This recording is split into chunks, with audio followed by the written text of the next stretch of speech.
नमस्कार साथियों, जैसा कि आप स्क्रीन पे देख पा रहे हैं, ये बहुत ही इम्पोर्टेंट पुस्तक है, स्पेशली जिसकी वजह से हमारा ग्रेड सेकंड में अंतिम रूप से चयन होगा।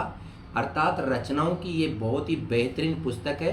मैं एक बार कैमरामैन से चाहूँगा कि इसमें कौन कौन से टॉपिक है, एक बार थोड़ा सा जूम करके दिखाइएगा। और ये बुक राजस्थान के प्रत्येक बुक सेलर के पास मिल जाएगी। प्रश्न उठता है कि इसमें विशेष बातें क्या है। लगभग इसके अंतर्गत टोटल पेजेज है 464। मैंने कोशिश की है कि किताब को बहुत ही बेहतरीन ढंग से लिखा जाए। एक बार मैं चाहूँगा कि कबीर दास जी के बारे में बताइए। तो पहले तो मैंने कबीर दास के बारे में बहुत बेहतरीन लिखा है, और एक पेज में नहीं बल्कि आप देखिएगा 2 पेज, यहाँ आप देख लीजिएगा 3 पेज कबीर के बारे में है। यहाँ हम बात कर सकते हैं, ये 4 पेज कबीर के बारे में है। इसके बाद कबीर ग्रंथावली के बारे में है। फिर जो हमारे सिलेबस में लगाए गए हैं उनके बारे में, इसमें कौन सा अलंकार है, कौन सा छंद, बहुत डिटेल से। उसके बाद देखिएगा ये ऑब्जेक्टिव प्रश्नोत्तरी भी मैंने साथ के साथ दे दी है। आप ये समझ लीजिएगा लगभग 84 और ये 110 इसमें टोटल अपने एक में ऑब्जेक्टिव प्रश्न दिए हैं।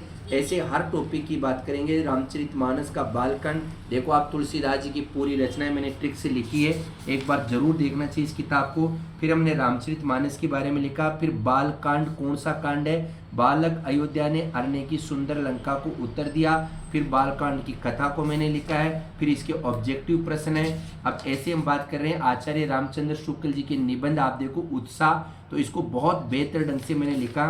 पहले शुक्ल जी, फिर शुक्ल जी के निबंधों का संग्रह चिंतामणि भाग 1 में 17 है, भाग 2 में कितने, भाग 17 के चिंतामणि भाग 1 के 17 निबंधों में से हमारे सिलेबस में उत्साह है। देखो आप, उत्साह को मैंने बहुत वन लाइनर में एक बहुत ही बेहतर ढंग से लिखने का प्रयास किया। जहाँ तक मेरा मानना है इससे बाहर कुछ भी नहीं आना चाहिए। श्रद्धा और भक्ति को भी बेहतर ढंग से लिखा है। ये इसके ऑब्जेक्टिव प्रश्नोत्तरी है। जहाँ बात करते हैं गोदान, तो गोदान को भी आप देख सकते हैं। मैंने गोदान को पहले तो कैसे लिखा है आप एक बार सोच भी नहीं पाएंगे, बहुत बेहतर ढंग से गोदान को लिखा है। एक बार कैमरामैन से चाहूँगा कि दिखाए। देखो गोदान में पहले प्रेमचंद के बारे में लिखा दिया, फिर प्रेमचंद के उपन्यास, इन उपन्यासों को कैसे याद किया जा सकता है। सेवा प्रेम ने रंग काया को निग कर्म से गोमंगल कर दिया। फिर गोदान क्या, देखो इनका अंतिम प्रकाशित उपन्यास है। किसान जीवन की महागाथा है। नगेंद्र ने क्या कहा, गोदान के प्रमुख पात्र कौन कौन से, मेन पात्र कौन से, गौण पात्र कौन से, और सबसे बड़ी बात क्या की है, जैसे अब होरी है, होरी के बारे में पूरी डिटेल लिख दी, यहाँ से लेकर यहाँ तक इसके चरित्र की विशेषताएं, ये होरी के बारे में। फिर राय साहब अमरपाल सिंह के बारे में। फिर देखो आप, यहाँ हमने प्रोफेसर मेहता के बारे में पूरी की पूरी डिटेल लिख दी है, इससे बाहर कुछ भी प्रश्न नहीं आएगा।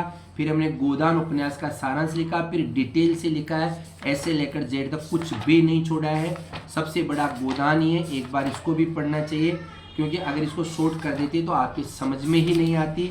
ये बात भी आपको समझ में आ गई होगी। अब देखो फिर वन लाइनर भी हमने बनाए हैं, ऑब्जेक्टिव प्रश्न भी बनाए हैं। जहाँ तक मेरा मानना है, एक बार फिर मैं आपको रिपीट करना चाहूँगा, जैसे ये है आपका नाटक है, जैसे आषाढ़ का एक दिन पूरा डिटेल से लिखा है मैंने, बिल्कुल डिटेल से लिखा है। इसका वन लाइनर भी मैंने लिखने का प्रयास किया है। आप एक बार आषाढ़ के एक दिन को जरूर देखिएगा। मैं कहना चाहूँगा, देखो अब आप सोच नहीं पाएंगे कि इतना बेहतर ढंग से लिखा जा सकता है। ये तो मोहन राकेश के बारे में लिख दिया।